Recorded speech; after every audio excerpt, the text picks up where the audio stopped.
Wielki reset to reset świata chrześcijańskiego, to przejście do świata zbudowanego na neopogaństwie.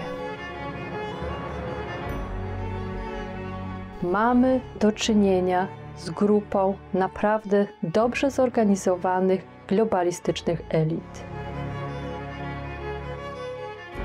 Wielki reset, neopogaństwo, świat postludzi, niezdolni do odróżnienia wirtualnego świata od świata realnego. To jest to, co na naszych oczach krok po kroku się dzieje.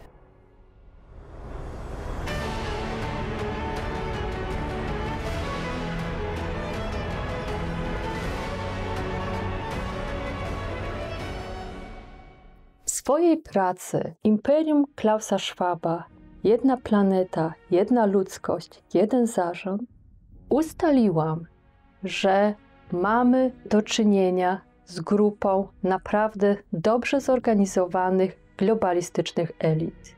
I to nie są żadne teorie spiskowe, gdyż oni niczego nie ukrywają. Oni niczego nie ukrywają i wszystkie dokumenty są dostępne. Wszystkie te dokumenty, które wystarczą do tego, żeby stworzyć sobie pewien ogląd sytuacji, są naprawdę dostępne i wystarczy tylko po nie sięgnąć. Bohaterem mojej książki jest Klaus Schwab. Klaus Schwab, założyciel i wieloletni dyrektor Światowego Forum Ekonomicznego w Davos. Klaus Schwab jest osobą ważną. Jest osobą ważną dlatego, że przez wiele dziesięcioleci tworzył sieć globalnych elit, do której należą menedżerowie globalnych korporacji, naukowcy, wiodący naukowcy świata, najważniejsze naukowe autorytety, jak również wielu polityków, ludzi także na przykład ze świata religii, ze świata sztuki. Co zrobił Klaus Schwab?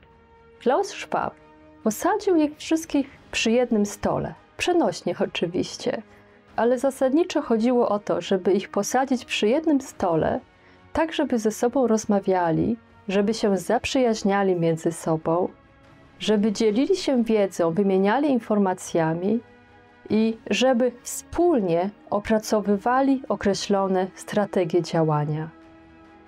Określone strategie działania, które potem były publikowane w oficjalnych dokumentach, które były czytane przez inne osoby należące do tej globalnej sieci elit.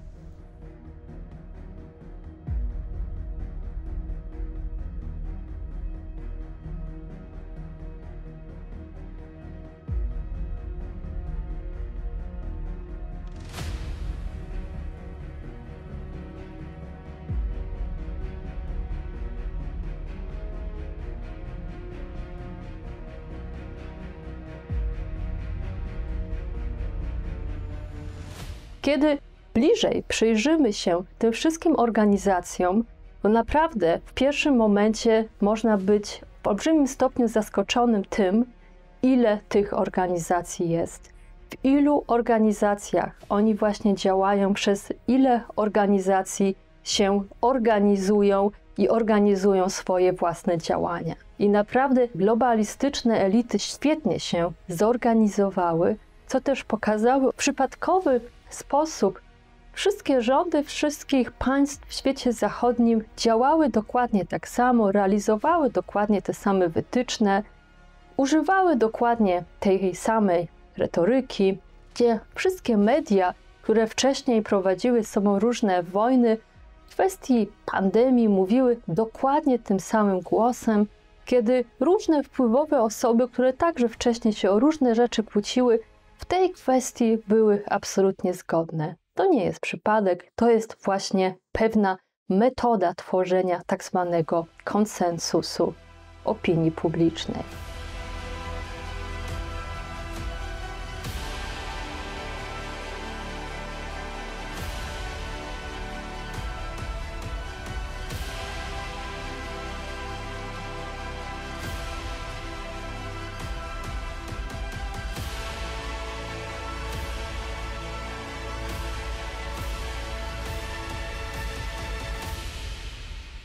Do czego to wszystko zmierza? Jaki jest cel tych wszystkich działań? I cel został jasno wyrażony chociażby w publikacjach właśnie Klausa Schwaba. Cel to wejście w nową erę historii ludzkości. Mamy do czynienia z próbą stworzenia zupełnie nowej ery historii ludzkości.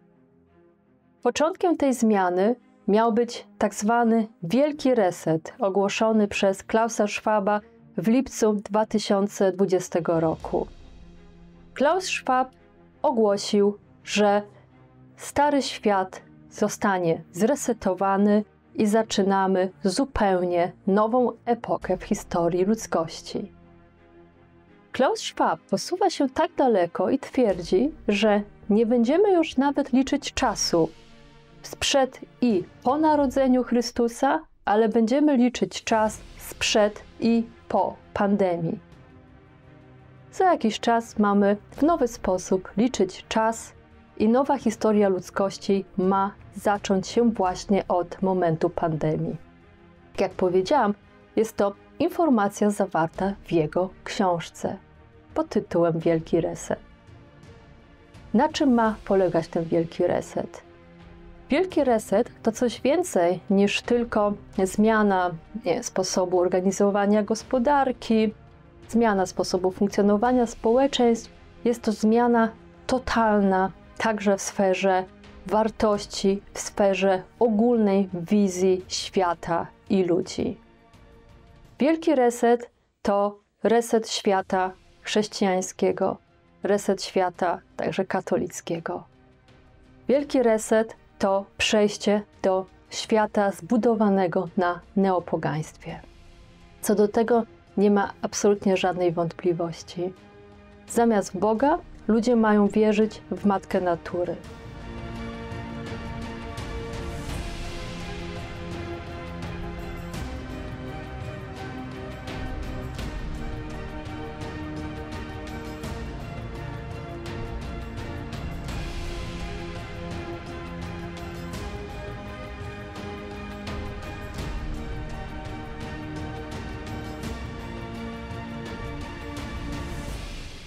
Klaus Schwab mówi o tym wyraźnie. Matka Natura to ma być swego rodzaju nowy, duchowy patron i punkt odniesienia dla ludzi. Kult Matki Natury to nowa religia ludzkości w tej nowej, nazwijmy to po imieniu, nienormalności. Klaus Schwab dużo pisze o Matce Naturze, troszczy się o zdrowie, o dobrobyt, dobrostan Matki Natury i planety. Planeta to jedno z jego ulubionych słów i nie trudno odnieść wrażenia, że planeta jest dla niego chyba nawet ważniejsza od ludzi. Neopogaństwo to powrót do świata sprzed chrześcijaństwa, a chrześcijaństwo przyniosło ideę równości wszystkich ludzi wobec Boga. To chrześcijaństwo przyniosło tę ideę, że wszyscy ludzie są równi wobec Boga, wszyscy ludzie obdarzeni są nieśmiertelną duszą, mają swój rozum, mają wolną wolę i każdy z ludzi odpowiada za swoje czyny przed Bogiem. Zresetowanie tego założenia oznacza powrót do świata pogańskiego, w którym mieliśmy podział na tych, którzy mieli prawa i tych, którzy tych praw byli pozbawieni, na właścicieli i na niewolników. I niestety, ale z różnych pism globalistycznych elit wyłania się taki właśnie obraz świata przyszłości. Wszystko wskazuje na to, że ludzie zostaną podzieleni na tych, którzy będą mieć wszystko i tych, którzy nie będą mieć nic.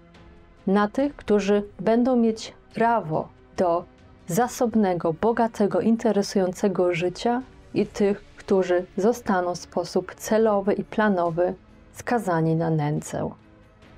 I Klaus Schwab pisze o tych procesach zupełnie otwarcie.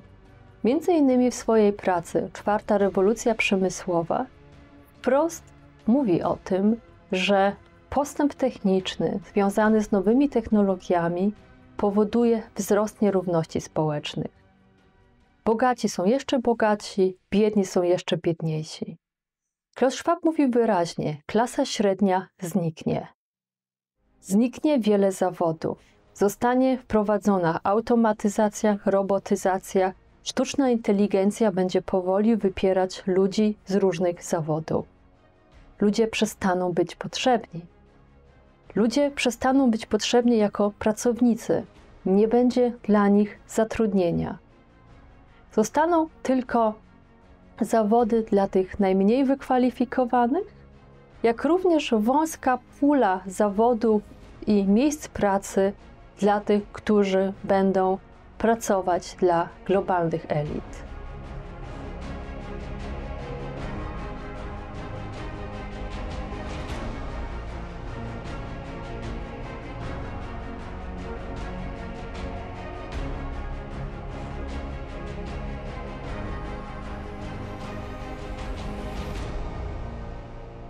Powiedziałam, że świat po wielkim resecie to będzie świat zbudowany na neopogaństwie, na idei nierówności ludzi i kolejnym elementem tej układanki jest to, że będzie to świat postludzi.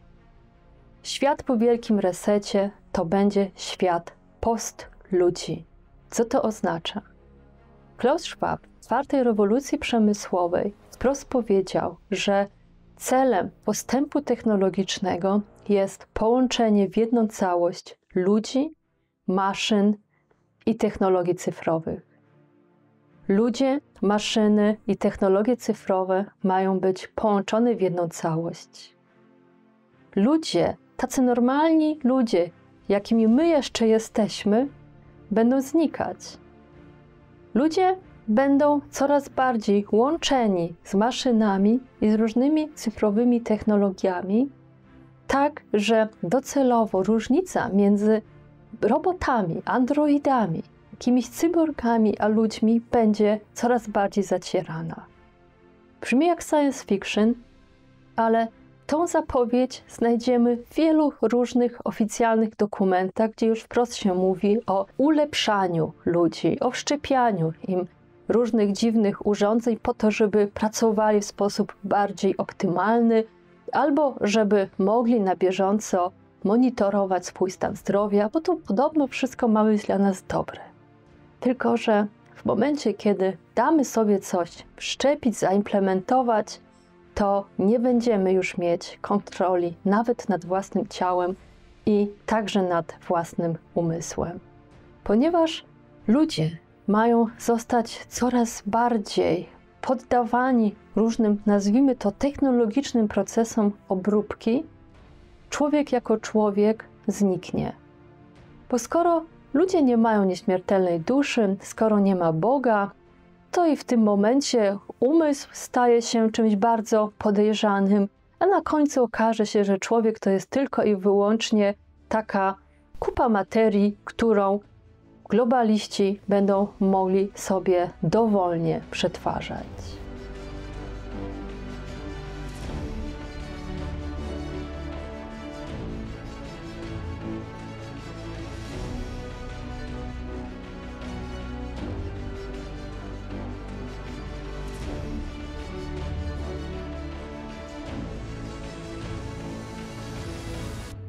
Klaus Schwab mówi wyraźnie, w tym nowym systemie dla większości ludzi pracy nie będzie, stąd też coraz częściej mówi się o tak zwanym dochodzie gwarantowanym. Dochód gwarantowany, czyli pewna suma, którą każdy człowiek ma dostawać, nawet jeśli nie pracuje, a głównie po to właśnie, żeby nie chciał pracować, żeby zadowalał się tym, co ma. Czyli ludzie docelowo mają zostać powoli wywłaszczani Kolejnym elementem tego, jak będzie wyglądał ten świat przyszłości, będzie pozbawianie ludzi własności w inny sposób, czyli propagowanie mody na nieposiadanie różnych rzeczy, a na tak zwane współdzielenie i na abonamenty.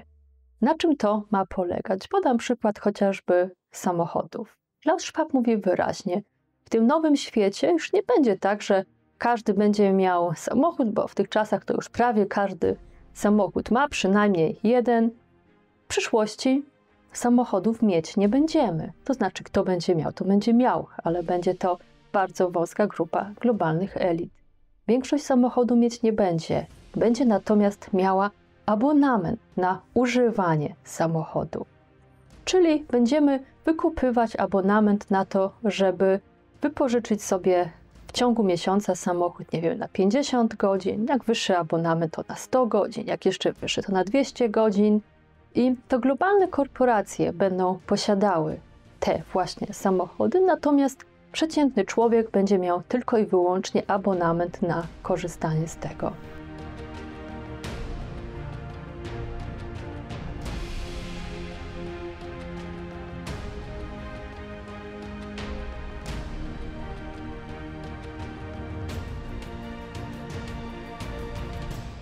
Wielki reset, neopogaństwo, świat postludzi, w którym dominować będą swego rodzaju cyborgi, postludzie żyjący w jakimś wirtualnym świecie, niezdolni do odróżnienia wirtualnego świata od świata realnego, bądź też po prostu uciekający od tego świata. Świat przerażający, świat, w którym większość ludzi będzie przeżywała swoje życie w cyberprzestrzeni, swego rodzaju matrixie, w jednej wielkiej symulacji, która już nie będzie w stanie odróżnić świata realnego od świata wirtualnego, która nie będzie już nawet chciała wracać do tego świata realnego, bo w tym świecie realnym będzie nikim.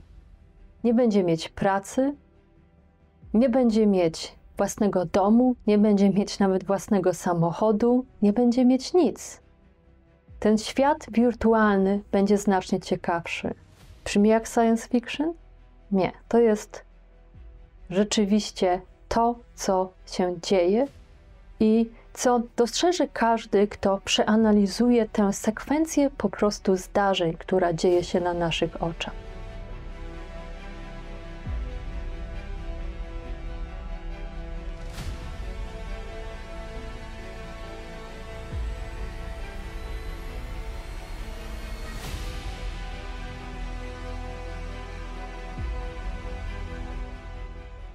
To, co opisuję, pokazuje, że władza to cel, to strategia. I niestety w ostatnich dziesięcioleciach ludzie spali.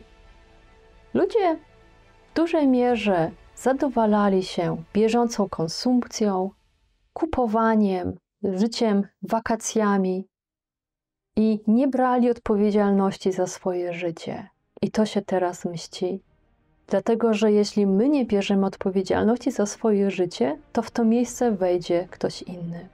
Wszystkie statystyki są jednoznaczne, że mamy do czynienia z procesem kumulacji olbrzymiej władzy w rękach bardzo wąskiej grupy osób. Oficjalne raporty mówią o tym, że 1% ludzi posiada tyle, co prawie 2/3 pozostałej, całej ludzkości, że 2,5 tysiąca najbogatszych rodzin posiada tyle, co 4,8 miliarda ludzi. 2500 rodzin z jednej strony, prawie 5 miliardów ludzi z drugiej strony. Dysproporcja jest przerażająca. Ta dysproporcja jest przerażająca i to jest coś, co powstało właśnie w przeciągu ostatnich dziesięcioleci, kiedy przeciętny człowiek żył codzienną konsumpcją i nie zastanawiał się nad tym, gdzie jego pieniądze trafiają, gdzie są kumulowane i w jakim celu. Teraz system został domknięty, stąd też Klaus Schwab mógł ogłosić swój wielki reset. Globalne korporacje w swoich rękach zgromadziły olbrzymi majątek, zgromadziły olbrzymią władzę, gdyż tak jak na początku powiedziałam, to właśnie globaliści spotykają się w zamkniętym kręgu tych właśnie swoich własnych sieci, tam opracowują swoje strategie i pracują w jednym kierunku. Dzięki temu mogą być tak bardzo skuteczni. Mają jeden cel, jedną strategię. Najbardziej jednak niepokojące jest to, że to właśnie globalne korporacje, czyli ten 1% ludzi w swoim ręku zgromadził olbrzymią wiedzę, technologię i patenty.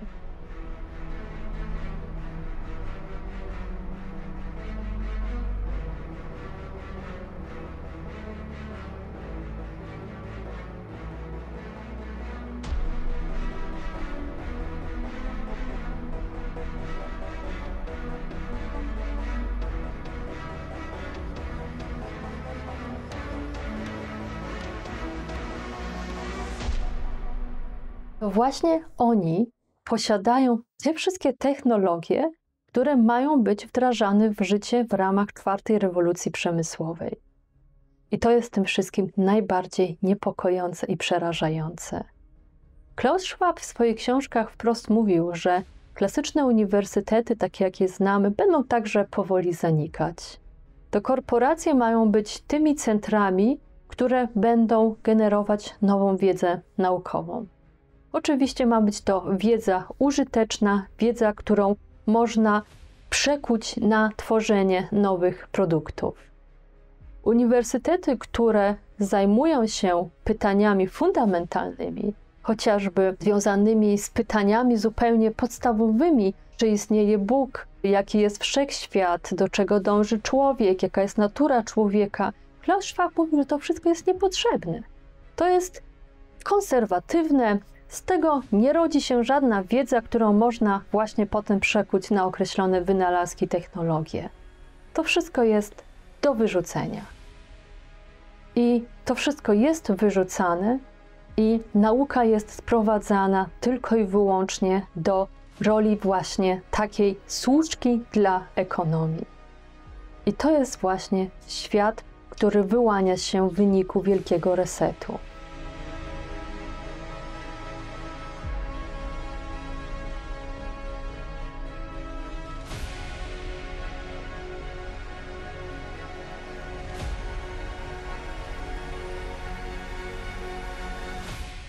Obraz, który nakreśliłam, jest obrazem przerażającym, ale jest to rzeczywiście to, co się dzieje na naszych oczach. Nic nie dzieje się przypadkowo i jeśli sięgniecie głębiej, to okaże się, że na głębszym poziomie są powiązane planami właśnie prowadzenia świata, w którym wąska grupa ludzi będzie miała wszystko, natomiast reszta nie będzie miała dosłownie nic oprócz chwili przyjemności z przebywania w świecie cyfrowym. Zachęcam do śledzenia tego tematu, do dzielenia się tymi informacjami z innymi, gdyż jeszcze jest czas, żeby coś zrobić. Następne pokolenia już tych możliwości mieć nie będą.